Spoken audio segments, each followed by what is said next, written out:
Hello my dear friend, कैसे हैं आप सब। मैं हूं अमन और आप सबका स्वागत है मेरे YouTube channel study with sense में। आज मैं आपके सामने फिर एक लेटेस्ट टॉपिक लेके प्रेजेंट हुई हूं। आज का जो हमारा टॉपिक है वो है सोल ऑफ स्टील चैलेंज। तो इस वीडियो के थ्रू मैं आपको समझाने की कोशिश करूंगी कि सोल ऑफ स्टील चैलेंज है क्या, ये न्यूज में क्यों है और कौन कौन सी एजेंसीज है जो इसमें इन्वॉल्व है। तो चलिए शुरू करते हैं हमारा आज का टॉपिक। तो फर्स्ट ऑफ ऑल हम ये देखेंगे कि ये जो चैलेंज था ये न्यूज़ में क्यों था।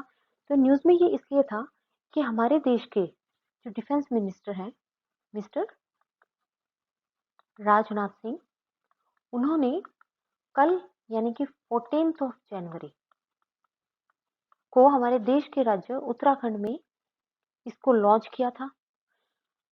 लॉन्च के साथ साथ कुछ ऐसी चीजें थी, जैसे ये जो है इसका एम क्या था। सोल ऑफ स्टील जो चैलेंज है इसका मेन एम क्या था। तो इसका जो मेन एम था, किसी भी ह्यूमन बीइंग का जो बॉडी है उसमें हाई एल्टीट्यूड एंड्योरेंस कितना है, कि वो हाई एल्टीट्यूड को कितना टॉलरेट कर सकते हैं। जो कंडीशंस होती है हाई एल्टीट्यूड पे, उनको कोई भी ह्यूमन बॉडी कितना टॉलरेट कर सकती है। तो ये एम है इसका। और इस चैलेंज के दौरान जो एरिया ऑफ एक्सपेडिशन होगा, जहाँ पे ये चैलेंज जो है मतलब कि ये टेस्ट किया जाएगा, ये होगा mainly Nanda Devi national park. वैसे ये नंदा देवी नेशनल पार्क पिछले दिनों एक और वजह से भी न्यूज में था। अगर किसी को आइडिया हो तो प्लीज कमेंट बॉक्स में जरूर बताइएगा, वरना नेक्स्ट लेक्चर में मैं आपको बताऊंगी कि ये नंदा देवी क्यों पीछे से न्यूज में था।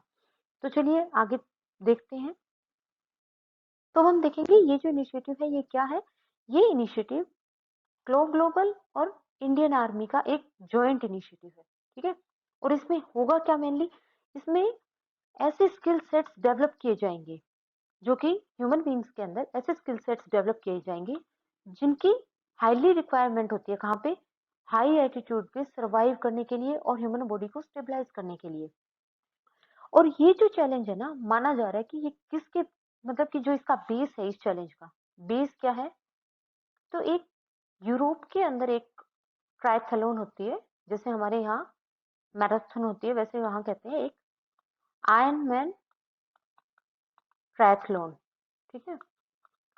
यूरोप के अंदर होती है मेनली। और ये होती क्या है, ये एक लॉन्ग डिस्टेंस ट्रायथलॉन होती है। और उसमें क्या करते हैं, वो भी ह्यूमन बॉडी की उन स्किल्स को और ह्यूमन बॉडी के एंड्योरेंस को टेस्ट करते हैं, ताकि वो एक्सट्रीम कंडीशंस में ह्यूमन बॉडी सरवाइव कर पाए, ठीक है। तो मेनली एक तो ये होगा कि इससे क्या होगा, ह्यूमन जो बॉडी है उसमें एंड्योरेंस चेक होगा कि कितना एंड्योर कर पा रही है ह्यूमन बॉडी। दूसरा क्या होगा, इस चैलेंज से कहीं ना कहीं अगर हम आर्ट एंड कल्चर पर्सपेक्टिव से देखें, क्योंकि अगर हम किसी एग्जाम की प्रिपरेशन करते हैं तो हमें अलग अलग पर्सपेक्टिव से देखना होता है ना। तो आर्ट एंड कल्चर से अगर देखें तो ये जो प्रोग्राम है इसके थ्रू उत्तराखंड के अंदर टूरिज्म को भी कहीं ना कहीं बढ़ावा मिलेगा, ठीक है। तो अगर अगर उत्तराखंड में टूरिज्म इंप्रूव होगा तो वो इकोनॉमिकली भी स्टेट के लिए बेनिफिशियल होगा। तो चलिए आगे हम देखते हैं ये जो क्लो ग्लोबल है ये क्या है। अब हम यहाँ देखेंगे कि क्लो ग्लोबल क्या है। तो क्लो ग्लोबल जो है ये एक टीम है। और इस टीम में होते कौन है, स्पेशल फोर्सेस के जो पर्सन है, वो जो कभी स्पेशल फोर्सेस में रहे हैं, प्लस पीपल्स विद डिसेबिलिटीज। अब यहाँ पे नेशनैलिटी की कोई लिमिट नहीं है, किसी भी नेशनैलिटी के लोग यहाँ पे हो सकते हैं, किसी भी रिलीजन के हो सकते हैं। ये जो क्लॉ ग्लोबल है ये सेटअप कब हुआ था, ये सेटअप हुआ था 9 जनवरी 2019 में, ठीक है। और सेटअप किसने किया था, मेजर विवेक जैकब ने। ये मेजर विवेक जो है ये पैरा स्पेशल फोर्सेस में ऑफिसर थे।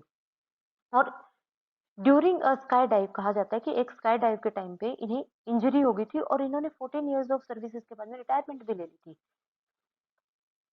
साथ में आपको ये भी बता दूं, ये जो क्लो है इन्होंने एक ऑपरेशन भी स्टार्ट किया था, वो था ऑपरेशन ब्लू फ्रीडम। पूछ सकते हैं एग्जाम में, इंपॉर्टेंट है। तो ऑपरेशन ब्लू फ्रीडम क्या है, ये एक मूवमेंट थी to express the powerful spirit and ability of people with disabilities, ठीक है।